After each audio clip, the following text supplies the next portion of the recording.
Preference national by Fatou Diome. ഫ്രാൻസിൽ താമസിക്കുന്ന ഒരു ആഫ്രിക്കൻ വനിതയിലൂടെയാണ് ഫറ്റു ഡിയോം പ്രിഫറൻസ് നാഷണൽ എന്ന സ്റ്റോറിയുടെ കഥ പറയുന്നത്. ഒരു വിദേശി എന്ന നിലയിൽ അവർക്ക് നേരിടേണ്ടി വരുന്ന racial discrimination, rejection, social exclusion, injustice, inequality എന്നിവയൊക്കെയാണ് ഇതിന്റെ തീമായിട്ട് അവതരിപ്പിച്ചിരിക്കുന്നത്. തുടക്കത്തിൽ തന്നെ ഒരു പുതിയ ഫ്രഞ്ച് നിയമം നിശബ്ദമായി മാറിയിട്ടുണ്ടെന്ന് അവർ വിശദീകരിക്കുന്നു. ഒരു ഫ്രഞ്ച് പൗരനെ വിവാഹം കഴിച്ച വിദേശി പൗരത്വം ലഭിക്കുന്നതിന് ഇനി മുതൽ 2 വർഷം കാത്തിരിക്കണം. മിസ്റ്റർ ബോർഡേഴ്സ് എന്ന് സിംബോളിക്കലി വിളിക്കപ്പെടുന്ന ഒരാളാണ് ഈ മാറ്റം അവതരിപ്പിച്ചത്. മിസ്റ്റർ ബോർഡേഴ്സ് ഒരു ക്യാരക്ടർ അല്ല, പകരം അവിടുത്തെ ഫ്രഞ്ച് ഗവൺമെന്റിനെയോ അല്ലെങ്കിൽ അധികാരമുള്ള ഗവൺമെന്റ് ഒഫീഷ്യൽസിനെയോ സൂചിപ്പിക്കാനാണ് മിസ്റ്റർ ബോർഡേഴ്സ് എന്ന ടേം ഇവിടെ യൂസ് ചെയ്തിരിക്കുന്നത്. അപ്പൊ ഇങ്ങനെ ഒരു മാറ്റം കൊണ്ടുവന്നത് അവരുടെ വിവാഹ ജീവിതത്തിന്റെ ശക്തി ടെസ്റ്റ് ചെയ്യാൻ വേണ്ടിയിട്ടാണെന്നാണ് അവർ നിയമം അവതരിപ്പിച്ചപ്പോൾ പറഞ്ഞത്. പക്ഷെ ശരിക്കും ഇത് അതിനു വേണ്ടിയിട്ടുള്ളതല്ല. അവിടെ കുടിയേറി പാർക്കുന്ന, മറ്റു രാജ്യത്തു നിന്ന് വന്ന് താമസിക്കുന്ന ഇമിഗ്രന്റ് ആയിട്ടുള്ള ആളുകളുടെ ജീവിതത്തെ സാരമായി ബാധിക്കുന്നതിനു വേണ്ടിയിട്ടാണ്, അവരുടെ ജീവിതം കൂടുതൽ ദുഷ്കരമാക്കുന്നതിനു വേണ്ടിയിട്ടാണ് ഇങ്ങനെ ഒരു നിയമം ശരിക്കും അവിടെ കൊണ്ടുവന്നിട്ടുള്ളത്. ഈ 2 വർഷത്തിനകം ഈ വിവാഹം പരാജയപ്പെട്ടാൽ ആ സ്ത്രീക്ക് എല്ലാവിധ അവകാശങ്ങളും നഷ്ടപ്പെടും. ലീഗലി ഉള്ള റൈറ്റ് നഷ്ടപ്പെടും, ജോലി ചെയ്യാനുള്ള റൈറ്റ്സ് നഷ്ടപ്പെടും, ആൻഡ് സിവിലിയൻ ആവാൻ പോലും അവർക്ക് കഴിയില്ല, അവിടുത്തെ ഒരു പൗരത്വം പോലും ലഭിക്കുകയില്ല. പക്ഷെ അതേസമയം അവരുടെ സെനഗൽ പൂച്ചയ്ക്ക് ഫ്രഞ്ച് ഗവൺമെന്റിന്റെ സിറ്റിസൺഷിപ്പും ഫ്രഞ്ച് ഗവൺമെന്റിന്റെ എല്ലാ തരത്തിലുള്ള ഒഫീഷ്യൽ പേപ്പേഴ്സും ഉണ്ടെന്നവർ ചൂണ്ടിക്കാണിക്കുന്നു. സെനഗലീസ് ക്യാറ്റിന് ഫ്രഞ്ച് സിറ്റിസൺഷിപ്പ് ലഭിച്ചത് അതിന്റെ ജിഞ്ചർ കളർ കൊണ്ടാണ് എന്ന് അവർ പറയുന്നു. അത് കഴിഞ്ഞിട്ട് സാധാരണക്കാർ അവരുടെ ഡെയിലി ലൈഫിൽ എങ്ങനെയാണ് ഈ ഡിസ്ക്രിമിനേറ്ററി ലോസ്, വിവേചനപരമായ നിയമങ്ങൾ നടപ്പിലാക്കുന്നതെന്ന് അവർ വിവരിക്കുന്നു. Colony of termites or ants, ചിതലുകളുടെയോ ഉറുമ്പുകളുടെയോ ഗ്രൂപ്പ് ചെറിയ ചെറിയ ആക്ഷൻസ് ഒന്നിച്ചു ചെയ്താണ് അവരുടെ വലിയ ഫങ്ഷൻസ് നടപ്പിലാക്കുന്നത്, വലിയ വർക്കുകളൊക്കെ പൂർത്തിയാക്കുന്നത്. അതുപോലെ സാധാരണ പൗരന്മാര് അവരുടെ ചെറിയ പ്രവർത്തനങ്ങൾ ഒന്നിച്ചു ചെയ്ത് വംശീയതയെ ശക്തവും എഫക്റ്റീവുമാക്കി മാറ്റുന്നു, സ്ട്രോങ് ആൻഡ് എഫക്റ്റീവ് ആക്കി മാറ്റുന്നു. അങ്ങനെ ഇരിക്കെ ഒരു ദിവസം അവരൊരു പത്രത്തില് ഒരു ജോബിന്റെ അഡ്വർടൈസ്മെന്റ് കാണുന്നു, പരസ്യം കാണുന്നു. ഒരു ബേക്കറിയിലേക്ക് ഒരു സെയിൽസ് ഗേളിനെ വേണം. ഇതിനെക്കുറിച്ച് സംസാരിക്കാൻ അവർ അവരുടെ ഒരു ഫ്രഞ്ച് ഫ്രണ്ടിനെ വിളിക്കുന്നു. പക്ഷെ ആ ഫ്രണ്ട് ഇവരെ ഡിസ്കറേജ് ചെയ്യുന്നു, നിരുത്സാഹപ്പെടുത്തുന്നു. ഫ്രണ്ട് പറയുന്നത്, നിങ്ങൾ ഈ ജോലിക്ക് ഓവർ ക്വാളിഫൈഡ് ആണ്.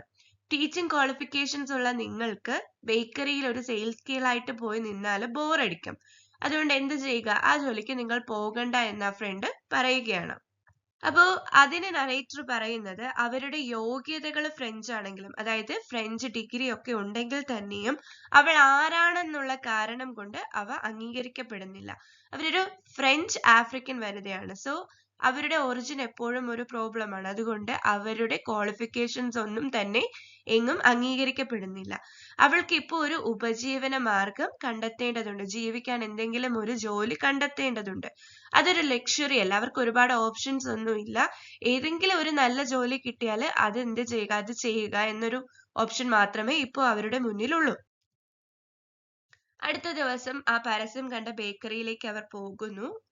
രാവിലെ അവിടെ എത്തിയപ്പോൾ ജർമ്മൻ മീശയും അൽസേസ് ഉച്ചാരണവും ഫ്രഞ്ച് പതാകയുടെ നിറങ്ങളിലുള്ള തൊപ്പിയും ധരിച്ച ഒരു ഓണർ, ഷോപ്പിന്റെ ഓണർ അവിടെ ഉണ്ട്. ആള് ഇവരെ കണ്ടപ്പോഴേ മുൻവിധിയോടെയാണ് സമീപിക്കുന്നത്. ഇവരെ കണ്ടപ്പോഴേ, ഇവരുടെ നിറം കണ്ടപ്പോഴേ ആൾക്ക് ഒരു ഇഷ്ടക്കേട് തോന്നുന്നുണ്ട്.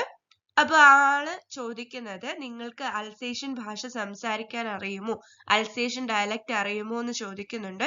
അപ്പൊ അവര് നോ എന്നുള്ള ആൻസർ ആണ് പറയുന്നത്, അറിയില്ല എന്ന് പറയുന്നു. അപ്പൊ അവളുടെ ആ ഒരു അപേക്ഷ, അവൾക്ക് ജോലിക്കുള്ള ആപ്ലിക്കേഷൻ അയാൾ അവിടെ റെഫ്യൂസ് ചെയ്യുന്നു, നിരസിക്കുകയാണ് ചെയ്യുന്നത്. എന്നിട്ട് അയാളുടെ ആ റേസിസം, ആ വിവേചനം, വർണ്ണവിവേചനം ജസ്റ്റിഫൈ ചെയ്യാൻ വേണ്ടിയിട്ട് അവരെ ഇൻസൾട്ട് ചെയ്യുക കൂടി ചെയ്യുന്നു, അവരെ അപമാനിക്കുക കൂടി ചെയ്യുന്നു. അതിനാള് പറയുന്നത്, why don't you go and work in your own country, എന്തുകൊണ്ട് നിങ്ങൾ നിങ്ങളുടെ രാജ്യത്ത് പോയി ജോലി ചെയ്യുന്നില്ല, ഇവിടെ എന്തിനു ജോലി അന്വേഷിക്കണം എന്ന അർത്ഥത്തിൽ അയാൾ അവരെ ഇൻസൾട്ട് ചെയ്യുന്നു. അപ്പോൾ നരേറ്ററുടെ ഉള്ളില് ദേഷ്യം ഉണ്ടാകുന്നുണ്ട്. അവർ വളരെ സൈലന്റ് ആയിട്ട് തന്നെ, അതായത് ഇദ്ദേഹത്തോടൊന്നും പറയുന്നില്ല, പകരം അവരുടെ മനസ്സിൽ അവർ പൊട്ടിത്തെറിക്കുന്നു. ഫ്രാൻസ് ഒരിക്കൽ ആഫ്രിക്കയുടെ ഭൂമിയെയും അവിടുത്തെ ജനങ്ങളെയും ഒക്കെ ചൂഷണം ചെയ്തു. ഫ്രഞ്ചിന്റെ ഉപയോഗത്തിനായി ആഫ്രിക്കക്കാരെ വിളകൾ വളർത്താൻ നിർബന്ധിച്ചു. അതായത് കൃഷി ചെയ്യാൻ വേണ്ടിയിട്ട് അവിടുത്തെ നാടും അവിടുത്തെ ജനതയും ഒക്കെ ഉപയോഗിച്ചു. അതിനുശേഷം അവരുടെ വിഭവങ്ങളൊക്കെ മോഷ്ടിച്ചു. ഫ്രാൻസിന്റെ യുദ്ധങ്ങളിൽ അവിടുത്തെ ആളുകളെ മരിക്കാൻ പോലും ഇവർ അയച്ചു. അവരെ സെൻഡ് ചെയ്തു, യുദ്ധഭൂമികളിലേക്ക് സെൻഡ് ചെയ്തു. എന്നിട്ട് ഇപ്പോ അവിടെയുള്ള ജനതയ്ക്ക് ജോലി ചെയ്യാനുള്ള അവകാശം പോലും ഫ്രാൻസിൽ നിഷേധിക്കപ്പെടുന്നു. ഇതൊക്കെയാണ് അവരുടെ മനസ്സിൽ അപ്പോൾ കടന്നുപോയ ചിന്തകൾ.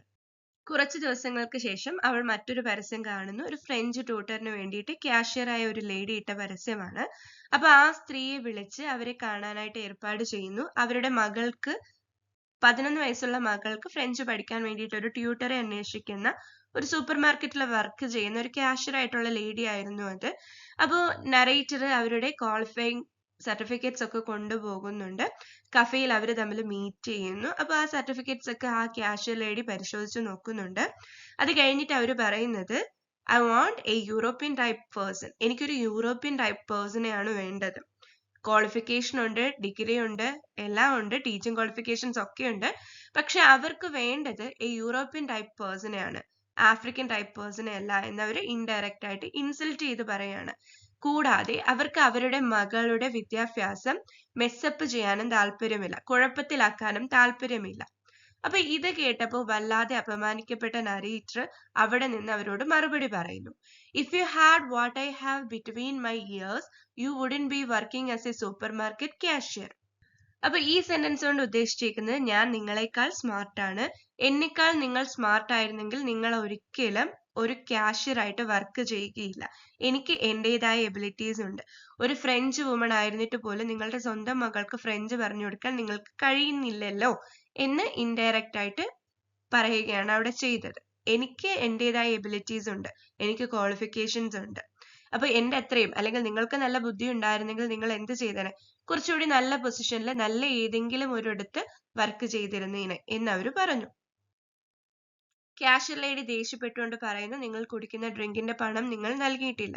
അപ്പൊ അതിനെ പരിഹസിച്ചുകൊണ്ട് നരേറ്ററും പറയുന്നു, ഞങ്ങൾക്കും ട്രാവൽ എക്സ്പെൻസസ് ഒക്കെ ഉണ്ട്, യാത്രാ ചെലവുകളുണ്ട്. Coloured people's time cost something. നിറമുള്ള ആളുകളുടെ സമയത്തിനും കുറച്ചൊക്കെ വിലയുണ്ട്. അതിന് മറുപടിയായിട്ട് ആ സ്ത്രീ പറയുന്നത്, go back to your jungle, നിങ്ങൾ നിങ്ങളുടെ കാട്ടിലേക്ക് മടങ്ങി പോവുക എന്ന് അവർ അവിടെ നിന്ന് അലറി വിളിക്കുന്നുണ്ട്. അപ്പൊ ഇതിനു മുമ്പും ഇതേ അധിക്ഷേപം, ഇതേ ഇൻസൾട്ടിങ് വേർഡ്സ് ഈ നറേറ്റർ അവരുടെ മദർ ഇൻ ലോയിൽ നിന്ന് കേട്ടിട്ടുണ്ട്, അവരുടെ ഹസ്ബൻഡിന്റെ അമ്മയിൽ നിന്ന് കേട്ടിട്ടുണ്ട്. അപ്പൊ അതിനും അവർ മറുപടി കൊടുക്കുന്നു, you should come with me, the jungle air is fresh and would save you a face lift. കാട്ടിലെ വായു വളരെ ശുദ്ധമുള്ളതാണ്, നിങ്ങൾക്ക് വേണമെങ്കിൽ നിങ്ങൾക്ക് എന്റെ കൂടെ വരാം എന്ന് പറഞ്ഞുകൊണ്ട് നരേറ്ററും അവർക്ക് ഒരു ഷാർപ്പായിട്ടുള്ള മറുപടി കൊടുക്കുന്നുണ്ട്. മറുപടി പറഞ്ഞുകൊണ്ട് അവരുടെ ഡിഗ്നിറ്റി നിലനിർത്തിക്കൊണ്ട്, അന്തസ്സ് നിലനിർത്തിക്കൊണ്ട് നരേറ്റർ അവിടെ നിന്ന് പോകുന്നു. At least her skin colour doesn't betray her emotions. അതായത് അവളുടെ ആ ഇരുണ്ട നിറം അവളുടെ മുഖത്ത് വരുന്ന ദേഷ്യമോ സങ്കടമോ ഒന്നും പ്രകടിപ്പിക്കുന്നില്ല, മറ്റൊരാൾക്ക് മനസ്സിലാക്കില്ല എന്നോർത്തപ്പോൾ അവൾക്ക് സന്തോഷം തോന്നി. അപ്പോൾ അവളുടെ ഡിഗ്നിറ്റിയോടെ അവൾ അവിടെ നിന്ന് ഇറങ്ങി പോകുന്നു. പിന്നീട് ആ ക്യാഷ്യറുടെ കോണ്ടാക്ട് നമ്പർ ഒരു വൈറ്റ് കോളേജ് ഫ്രണ്ടിന് കൊടുക്കുന്നുണ്ട്. പിറ്റേന്ന് ആ ഫ്രണ്ട് അവർക്ക് ഒരു മെസ്സേജ് അയക്കുന്നുണ്ട്, എനിക്ക് ആ ജോലി കിട്ടി. ക്യാഷ്യർ എന്നിട്ട് ഈ ഫ്രണ്ടിനോട് പറയുന്നുണ്ട്, തന്റെ നെയ്ബർ ഒരു ക്ലീനറിനെ അന്വേഷിക്കുന്നുണ്ട്, ഇങ്ങനെയുള്ള ജോലിയൊക്കെ ഈ നറേറ്ററിനെ പോലെയുള്ളവർക്ക് കറക്റ്റ് ആയിരിക്കും എന്ന് പറയുന്നിടത്ത് ഒരു റേഷ്യൽ സ്റ്റേറ്റ്മെന്റ് കൂടി പറയുന്നിടത്താണ് ഈ സ്റ്റോറി എൻഡ് ചെയ്യുന്നത്. സൊസൈറ്റിയിലുള്ള മുൻവിധിയെയും മുൻധാരണയും ഒക്കെയാണ് ഇതിലൂടെ കാണിക്കുന്നത്.